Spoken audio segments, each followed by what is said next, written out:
Salut à tous, bienvenue à cette formation sur Primavera P6.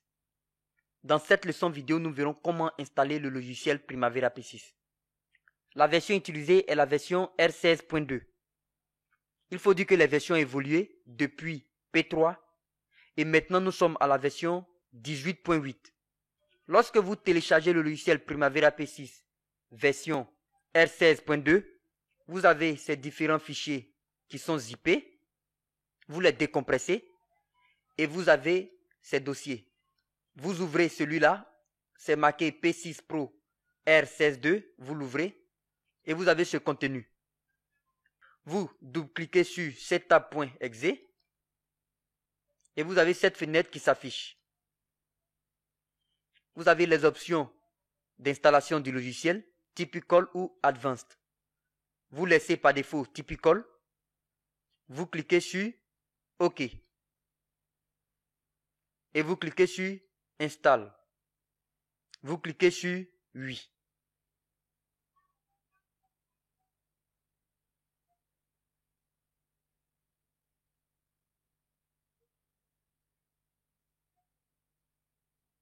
Et vous avez cette fenêtre qui s'affiche lorsque l'installation finit. Vous avez Run Standalone Upgrade Utility, vous avez Run Standalone Database Migration Tool et vous avez Run Database Configuration. Ce sont les options pour les bases de données, soit vous les configurez, soit vous faites des migrations. Vous cliquez sur OK en laissant Run Database Configuration par défaut. Vous avez cette fenêtre qui s'affiche, c'est marqué Database Configuration. Select Driver Type. Donc c'est la configuration de la base de données. Vous venez sur cette liste déroulante où c'est marqué P6 Professional Driver Type.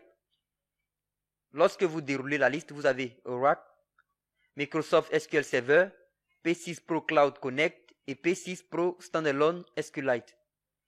Si vous choisissez la base de données Oracle, vous devez avoir Oracle ISE installé. Si vous choisissez Microsoft SQL Server, vous devez avoir SQL Server installé sur votre ordinateur. Si vous choisissez P6 Pro Cloud Connect, vous devez configurer celui-là. Et si vous choisissez P6 Pro Standalone SQLite, vous devez le configurer. Il faut dire que pour les anciennes versions, il fallait obligatoirement installer Oracle ISE ou SQL Server. Primavera P6 marchait avec ces deux-là. Mais maintenant, on a la possibilité avec Primavera P6 d'utiliser Pro Standalone SQLite. Donc vous choisissez celui-là parce qu'il est plus facile. Bon, pour vous dire, moi, j'ai décidé d'utiliser SQL Server pour d'autres raisons. Donc moi, c'est SQL Server que j'utilise. C'est la configuration de cette base de données que j'utilise pour Primavera P6. Lorsque vous choisissez P6 Pro Standalone SQLite, vous cliquez sur Next. Et vous avez cette vue-là. Database alias, c'est marqué PMDB, vous laissez cette valeur par défaut. Et vous choisissez la deuxième option où c'est marqué Add a new standalone database and connection. Vous cochez et vous cliquez sur Next. Vous laissez toutes ces valeurs par défaut et vous entrez le nouveau mot de passe. Vous mettez admin.